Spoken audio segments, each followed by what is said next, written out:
Hello, everyone, and welcome to our first Global Voices via Zoom. And although it may not feel like the most normal thing that we do for Global Voices, this one is about the pandemic in New York City. So actually, it would kind of be odd if we weren't socially distanced during this one. So I have my guest with me, Stephen Stallard. As a matter of fact, this is the first time that I have talked to him since he has finished his degree at Southeastern Baptist Theological Seminary. And well, actually I talked to you the other day, but I forgot. And so I want to start off by saying congratulations, Dr. Stallard. It's great to have you with us. Thank you. All right. Glad to be here.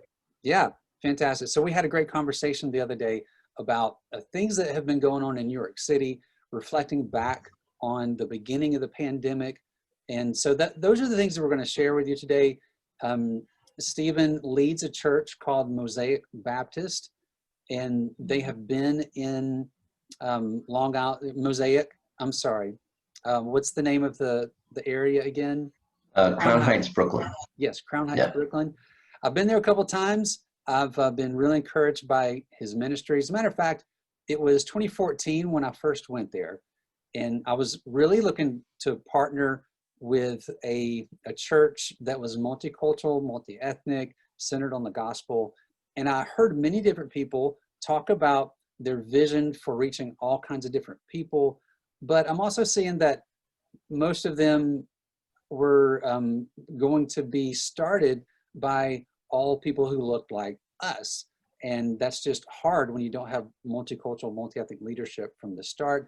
And so as I was getting to know him, he introduced me to Woodley, who had just recently finished a degree at Southern Seminary, an MDiv there, and he's Haitian American. And I'm listening to them, watching them, and I thought, oh, wow, they could do this. And so throughout the years since then, Stephen has been an incredible mentor for my students who have gone to New York City for their cross-cultural ministry practicum. And I'm just grateful for his ministry, grateful for his friendship.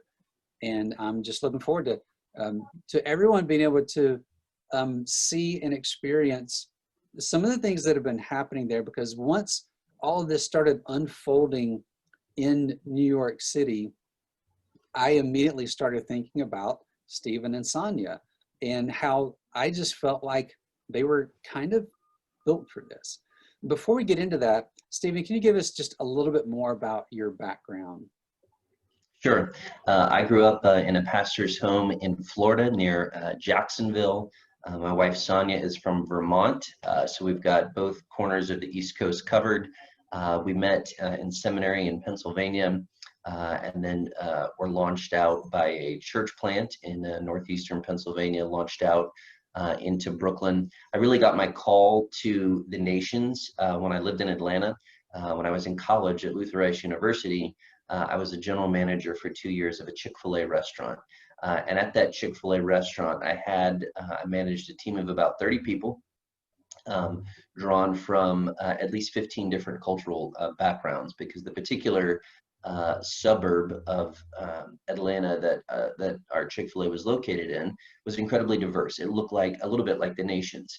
And I realized in that moment that God, I'd always known since I was a kid that God wanted me to be a pastor, but everything was clarified in that moment as I realized my call was to engage the nations, to pastor in a multicultural setting, to be a church that is from the nations and a church that is for the nations. And so that set us on a journey that eventually landed us in Crown Heights, Brooklyn, a neighborhood known for its racial tension, going all the way back to when Jackie Robinson broke the color barrier in Major League Baseball, playing right here in our neighborhood, to the 1991 race riots that pitted Blacks versus Jews in our community, and just continuing to experience not that level of violence, but a simmering tension below the surface unto this time. You know, I So just had that's a, why we came. okay, I just had a moment of clarity. All of a sudden, I'm wondering, have we been wasting our time with seminary and cross-cultural training? Should we just send church planners to Chick-fil-A? Maybe Well, that's see, what we need to do. yeah, maybe. I mean, because for me, I was actually I was taking a class on the Book of Revelation, and I read the famous verses in Revelation 7, where it talks about around the throne of God is gathered every nation, every tribe, and every tongue.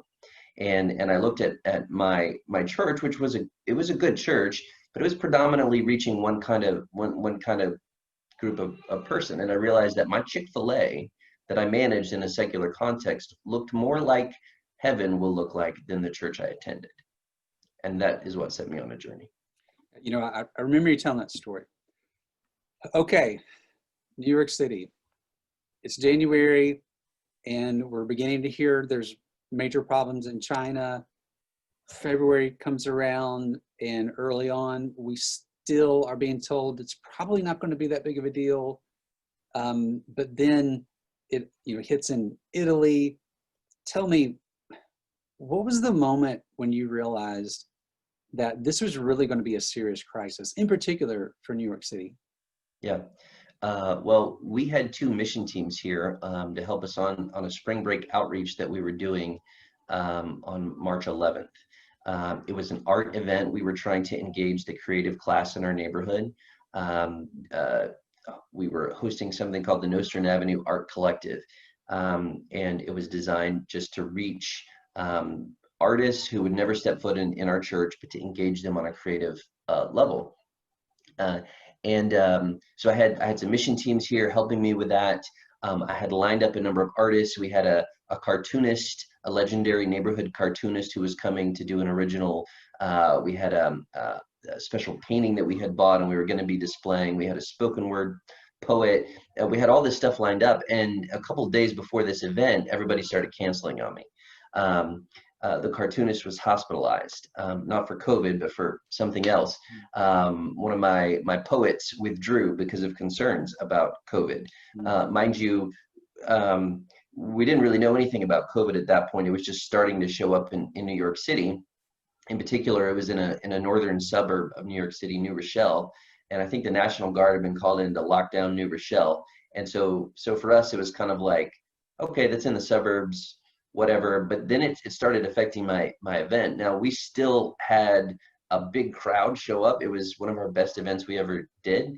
And then that was our last public event for 6 months. Wow. Because the next day the NBA canceled all of their events. Major League Baseball was canceling. All the sports events were canceling, and that's when I realized that this was going to be really significant in the life of our city. And I'd seen that as people were just pulling out. Our performers were pulling out of the event. On that Saturday, we decided to cancel our church service. By the next weekend, the city had mandated the closure of the churches. So we closed 1 week before we had to, but our church people were scattering. We had people that were not coming. We had people that were leaving the city. And I've had people that have left the city and haven't been back in 6 months. And I don't know if they will return. So that's when we realized something serious was about to happen. So very soon after all of this started, I remember getting email updates from you, and it seemed to me that pretty quickly you and others in the church were hitting the streets and serving. So what was the first thing you did to begin serving? Yeah. I remember a conversation that I had with somebody who runs a food truck ministry for the homeless. He drives his food truck around and gives free meals to the homeless. And he was really grappling at the beginning of the pandemic. Do I shut it down and just, hunker down until this is over? And he and I had both read Rodney Stark's book, The Rise of Christianity, where Stark talks about how one of the keys to success when Christianity came to dominate the Roman Empire was the plague. When the plague struck the cities of the empire, those who had money left the cities and Christians stayed behind and nursed their neighbors back to health. And so when people recovered, it was fairly natural that a lot of those people decided to believe in the God of the people who had nursed them back to health. And that was, according to Stark, one of the ways that Christianity skyrocketed in popularity in the Roman Empire. And my friend and I had both read that book, and we both independently brought it up, and we decided, this is a moment for us. We don't know if this is going to be as bad as the plague. There was so much uncertainty. We didn't even know if we could walk outside safely. But we said, we've learned from church history that this is what we do. I read Luther. Luther, when the plague hit, Luther said, clergy are not allowed to run. He said, everybody else is allowed to leave the city if necessary, but clergy must not. They have a moral obligation to stay. And maybe Luther was being overly dramatic, I don't know, but I just felt like the weight that there was a precedent that had been established, that those in ministry have to take risks. We were preaching through the book of Acts at the time, and I saw that suffering was a dominant theme in the book of Acts. The gospel advances through suffering. In the West, we have not known much of that. We have really not even known much discomfort in our Christianity. And so we quickly decided, my friend and I, he said, hey, I'm shutting down the food truck, but I've got food, and we could do like bags of groceries and give them away to vulnerable people who can't safely go to the grocery store. So I think he called me, and I was like, sure, I'll take whatever you've got tomorrow. And then I called a Jewish friend of ours, not a believer, never been to our church, but she's always the person, or she always calls us when she needs help in the community or knows of someone who needs help. She's a person of peace for us.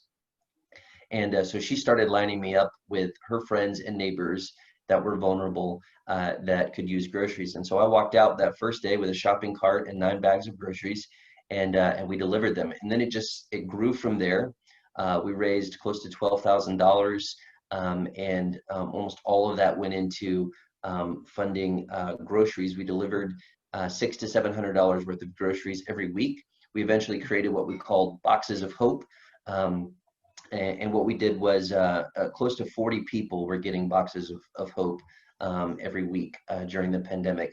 Almost all of these were people that I didn't know, who had been connected to us through our various people of peace in the community. We put a letter from me in every box with a message of hope, pointing to Jesus. Sometimes we put a gospel resource in there, gospel tract.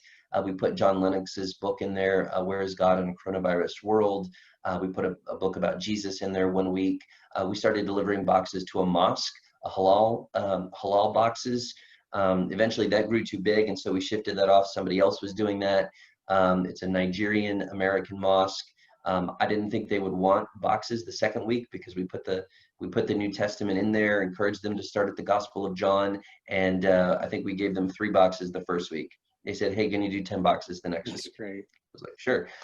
So that's how it started, and we felt like it was important, and I got this idea from my friend, that we gave the best. So we could have served more people, but instead we chose to spend more money to give really high quality ingredients. So people were getting enough groceries to last for a week, and it wasn't like beans and pasta. It was frozen fish, it was frozen chicken, it was high quality ingredients, fresh produce, because we believe that in the gospel, Jesus gives us his best, and he invites us to his table, and he doesn't give us the scraps. He doesn't give us the leftovers. He gives us his best. And so we felt like these boxes of hope were meant to inspire people, get them through another week, but they were also meant to literally showcase the gospel. And so that's what we did. So for those of you listening and watching, we're now looking back at all of this after about 6 months of seeing a lot of consistency with the severity of COVID-19 and age. And so it would be easy to look back and think, well, Stephen was doing this, but I mean, the risk wasn't really that great of him dying. But there's 2 factors. First of all, back then we weren't as sure about anything regarding this, and thousands upon thousands of people were dying in New York City. But not only that, you have asthma, and so that really did make this a significant risk. So Yeah. can you describe to me the way you did the other day? What was that like? Why did you make that decision? And how did your son Xavier react to this? Yeah. Yeah. Well, it did definitely affect those who were elderly or those with underlying conditions more than people my age. But we still lost nearly 25,000 people in this city. And my wife, when she visited the hospital for a prenatal visit, she saw two semi trucks that were refrigerated morgue units, and that really hits you emotionally. But I do have asthma. My daughter has asthma-like condition. And so we knew that I was at risk stepping outside and then potentially bringing something back to my daughter who's at risk. And so that definitely plays with all of your emotions. But we believed that if we're going to show our kids that Jesus is our everything, we have to show that he's willing, that we are willing to live for him and risk everything for him. It was very difficult as a dad to pastor my own kids emotionally through this. They're cooped up.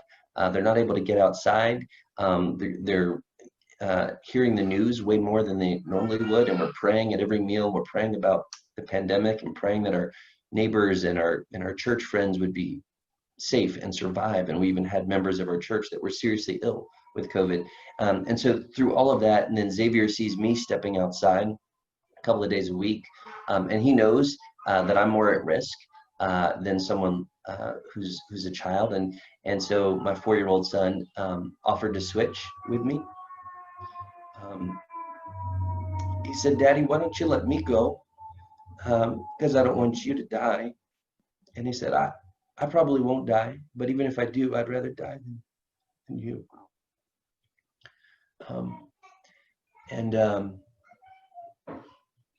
So the challenges that I had was not just pastoring our people who were suddenly spread across the country, and being on mission to our neighbors who were hurting, but pastoring my own family, shepherding them through a very difficult physical, emotional time. Right. So what we didn't talk about already, as I was introducing you, is the fact that not only are you married, not only are you pastor, but you have 4 children. Mm-hmm. And that C behind you is not for COVID, I assume. That's for Cyrus. Cyrus is 6 weeks old. Right. And so Sonia's pregnant during all this time, during the severity of it. How did that affect your emotions and just your planning and all the normal experiences of being pregnant?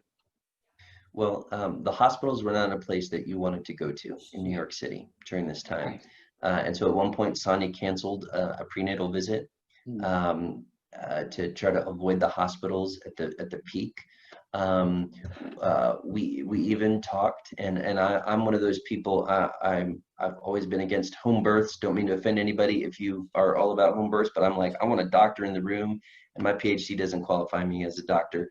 So we're not let's the kind go of to the doctors that hospital. can do you any good. We want. No, I'm not that. Malia's like, Daddy, you're a book doctor. You're not a real doctor. But we were talking about, okay, do we do a home birth? And what does that involve? Like, is that less risky than actually going to the hospital? And it didn't turn out that way because everything had peaked by the time we got to that point. But yeah, it was a scary time. We avoided the subway for about 6 months. I've probably been on the subway maybe 5 or 6 times in 6 months.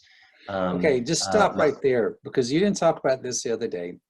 And I've been there just enough to realize what an incredible statement that is, because that's how you get everywhere. You don't own a car, right? Right. And that's normal life for New York City. You're always on the subway. And so this means that you've been very isolated geographically, much more so than I have. Yeah. So we pretty much, other than when Sonia would ride the subway when she had to go to the hospital for a visit, other than that, we have avoided the subway, and just stayed within our 2 square mile neighborhood. And the kids, you know, have even been more isolated than my wife and I. But it definitely, I mean, it played with all of our emotions, all of our fears. We were celebrating that we were bringing a baby into the world, excited about the hope that he symbolizes, but also recognizing this is a crazy time, and but glad that we can point to something in 2020 to hang our hat on and be like, this is what we're excited about in 2020. Right. Yeah, the thing that I've been pointing to recently is that, okay, a lot of bad things have happened, but we did have recently the miracle of a bag of Lucky Charms marshmallows. Only the marshmallows, mind you, without the cereal. Now, for me, that's a small miracle, but it's something to point to. I think you've got something even more exciting. Yeah. So give me a feeling for what it's been like and what it's like now for your family, just in terms of your daily schedule. Yeah. Well, so most people watching who are quarantined around the country, you've probably got some sort of backyard to go play in, for your kids to play in. You've got a driveway. I mean, we've been in our backyard. We've been able to walk through our neighborhood, even during the worst part of it. So long as you were distant, you didn't even really have to wear your mask in our neighborhood, because it's just so wide and spread out. Yeah. And so we don't have that. We have an 800 to 900 square foot apartment now occupied by 6 people, and no backyard. So we have done 2 things. We have actually, Sonia and the kids did this yesterday. Go out on our fire escape out this window right here. We sometimes call it our back porch, and we all grab squirt guns and pails of water and go out and put our bathing suits on and go out on the fire escape and shoot each other with squirt guns. The other thing that we have done, we did it this morning, usually from 8 a.m. to 9 a.m. every morning. We take our kids to the park. There's a park 3 blocks from our house.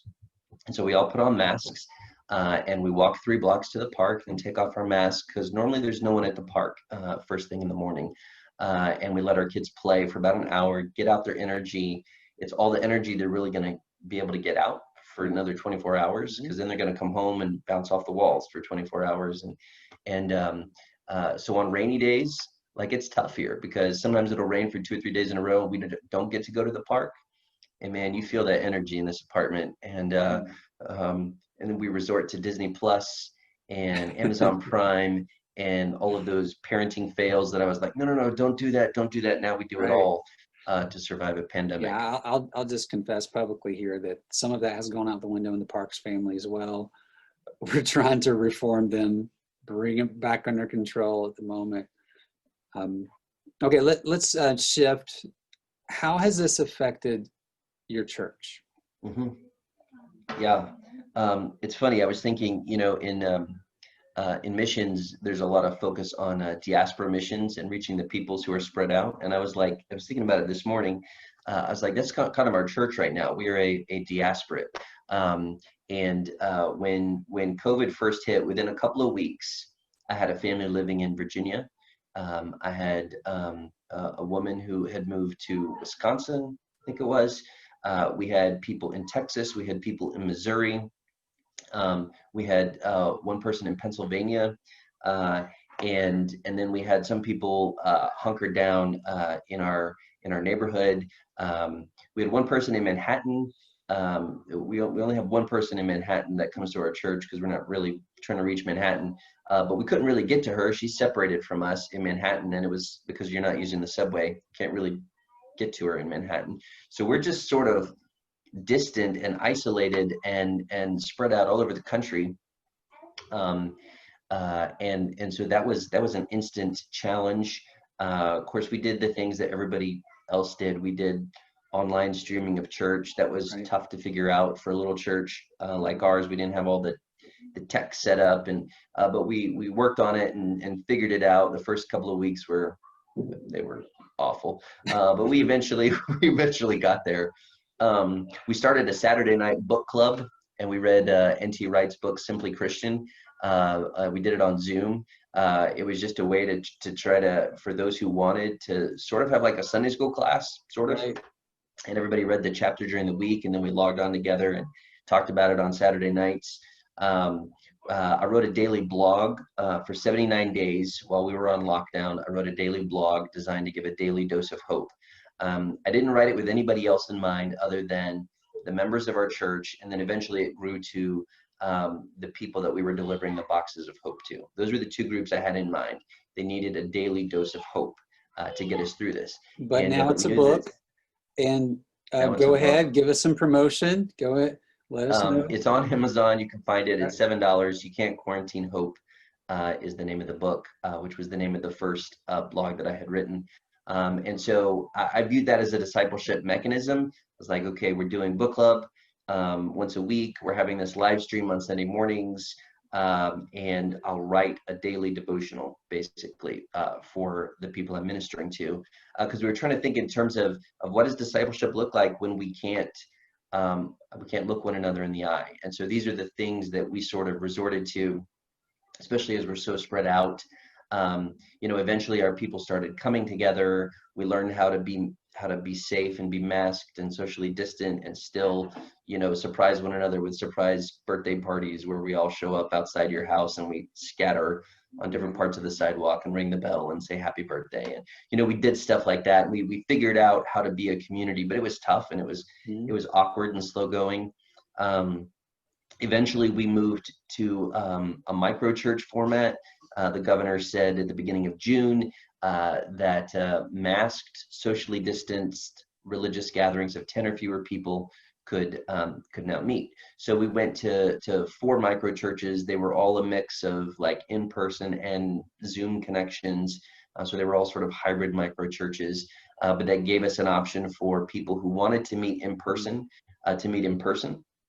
Because one of the things that I was concerned about, because we're an international church, we had people from Singapore watching our church services on Sunday mornings, right? And on the one hand, I was really encouraged. It's like, we got people tuning in from Arkansas and Singapore and all over. This is great. But I didn't feel called to necessarily pastor all of those people. I was like, I feel called to this place. And so it was a difficult decision to make, but we went away from the live stream to go to micro churches, to be more invested and more rooted more locally in this place. And that's actually been better for discipleship. Accountability has flowed much better. Fellowship has flowed much better because we're able to look one another in the eye and just be, I can't be responsible for some random person around the world, but there are people here in my neighborhood that I will give account to God for. And so just trying to focus on that. So we've done the micro church thing throughout the summer. I'm going to pick up a signed lease tonight.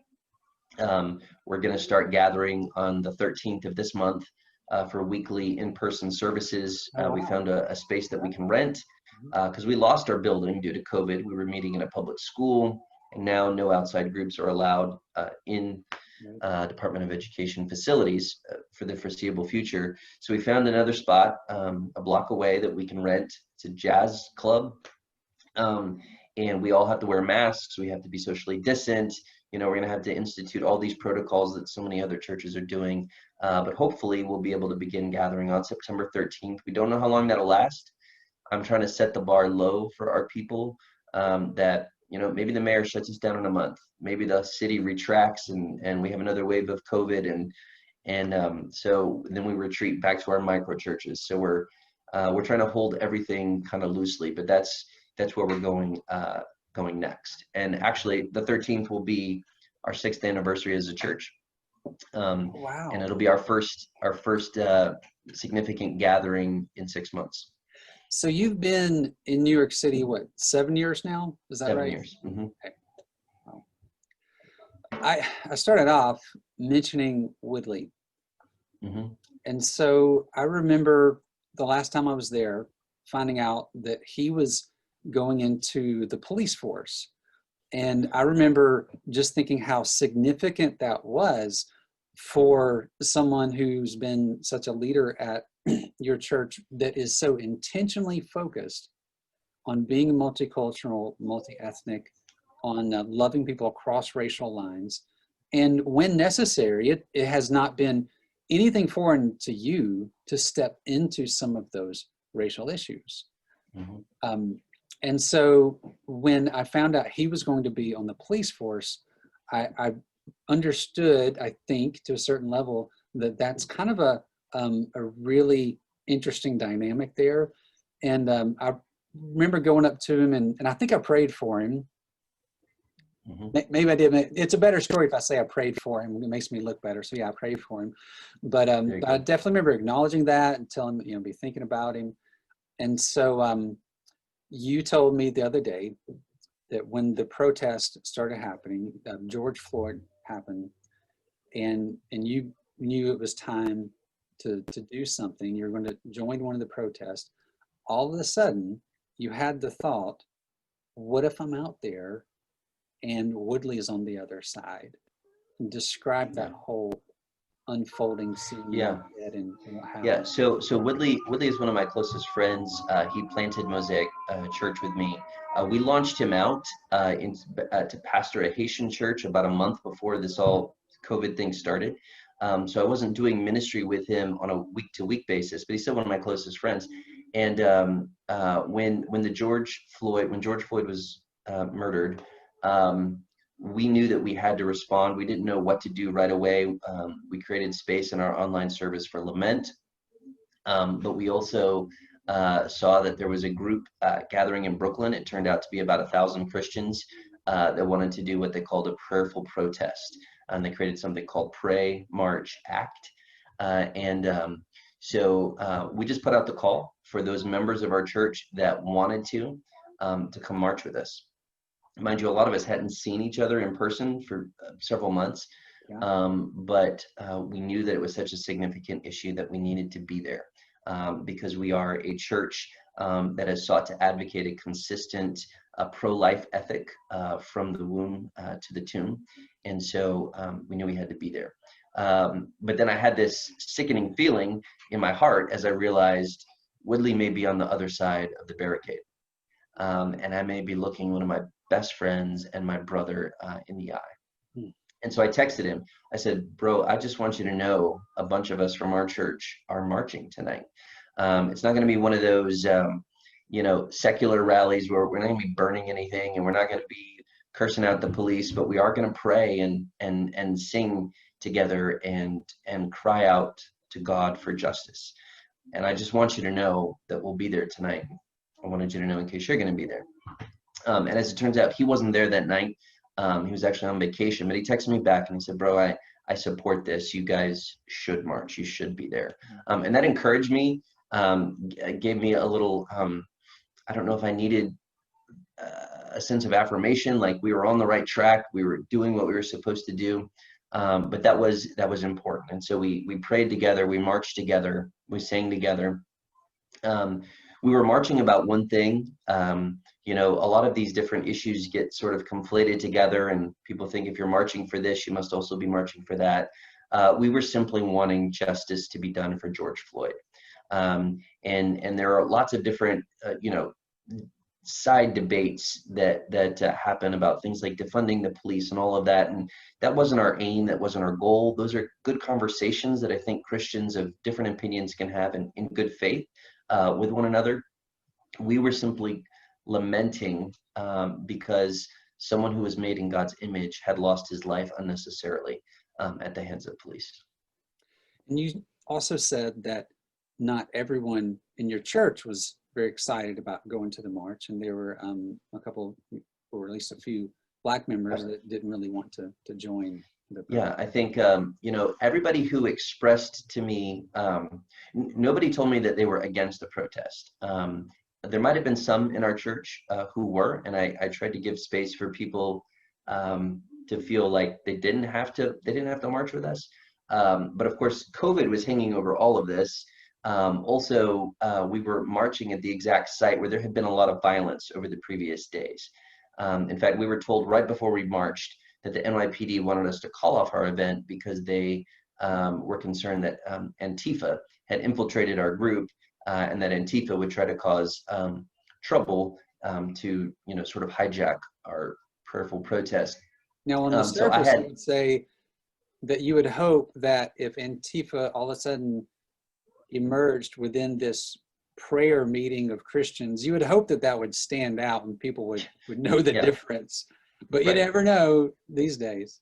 That's true. Well, and when everyone's wearing a mask, it is harder to read people when all you've got is the eyes.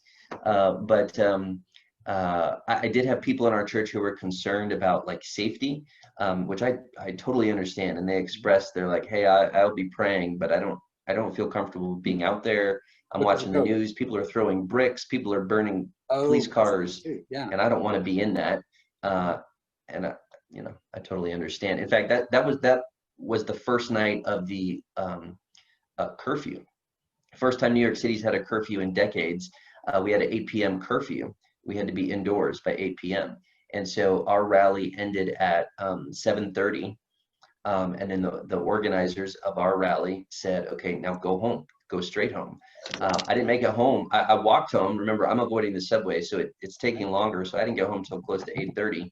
And you're walking home with the nervousness, like, what is something going to happen? I'm going home, and I'm not being causing trouble, but I'm technically in violation of the curfew. What's going to happen? So there were lots of fears, from COVID to the curfew to police to Antifa, and just the swirling fog of uncertainty.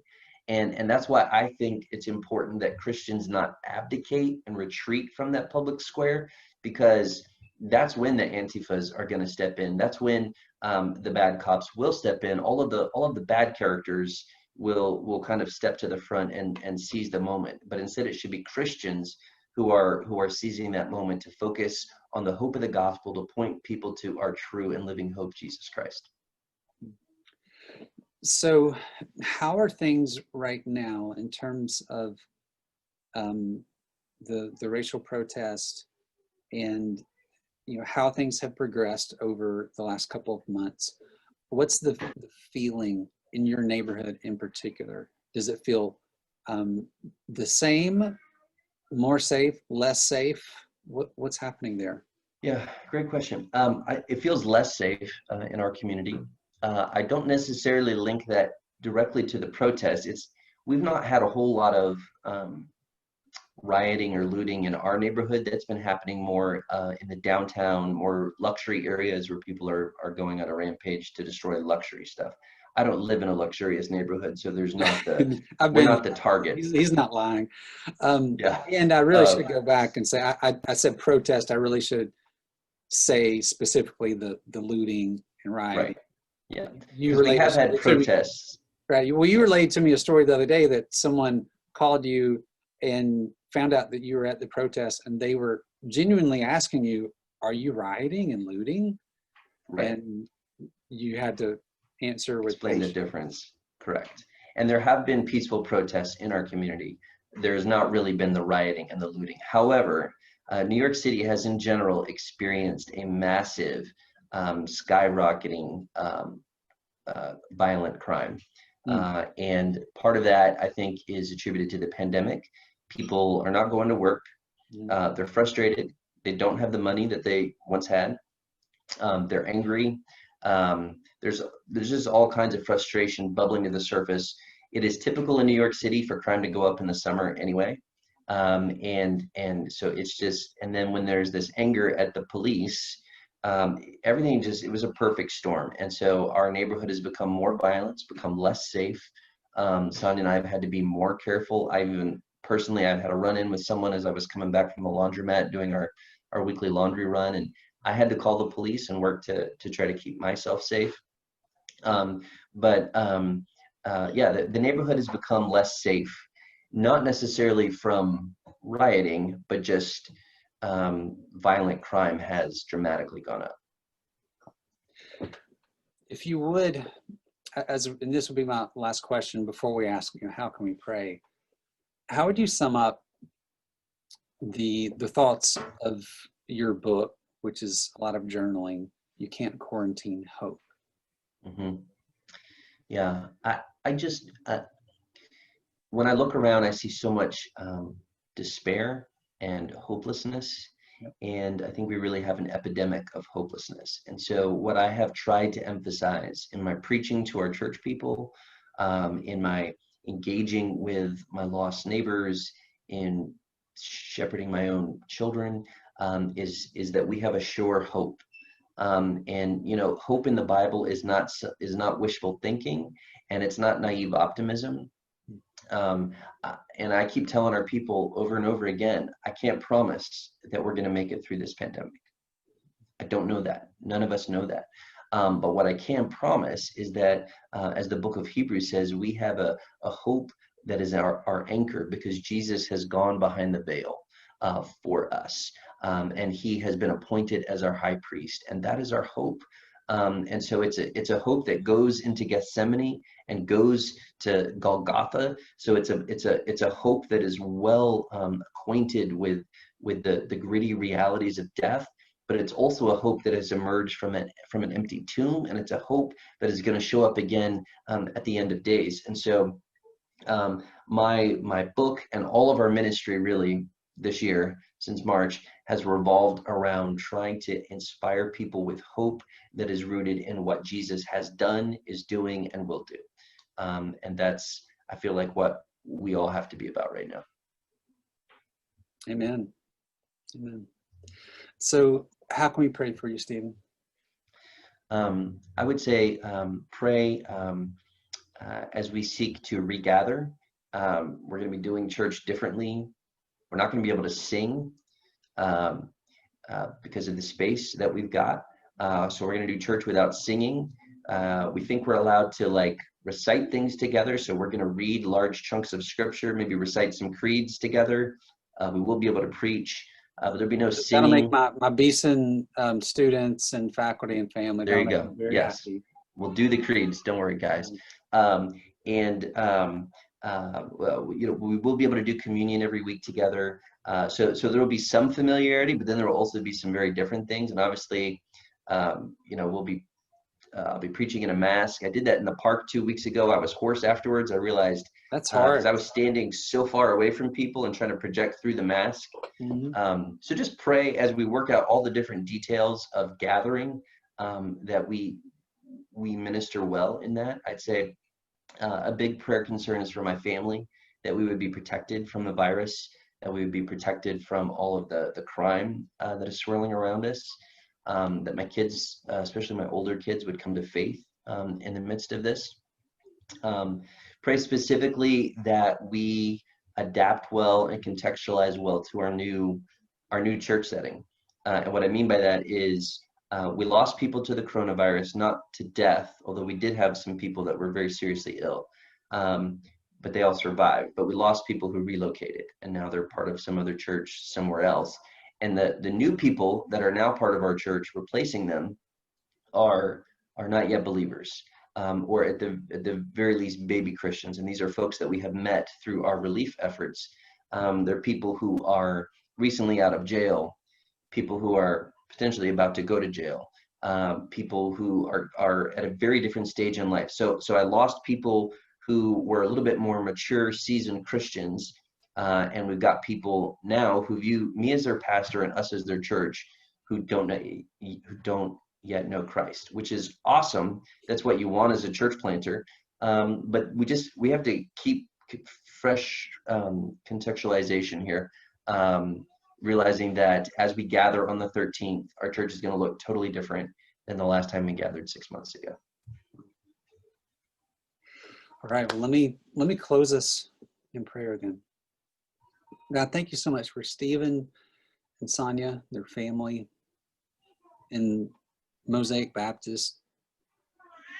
Lord, I thank you that they are being a light for you. And God, we just lift them up. I pray for, number one, that they would glorify you, honor you, be filled with your spirit, and know how to be obedient to your word. And I pray that you would give them immense joy through that, Lord. I pray you would use their efforts to glorify you in all the earth. God, I pray for protection, especially for his family and Stephen.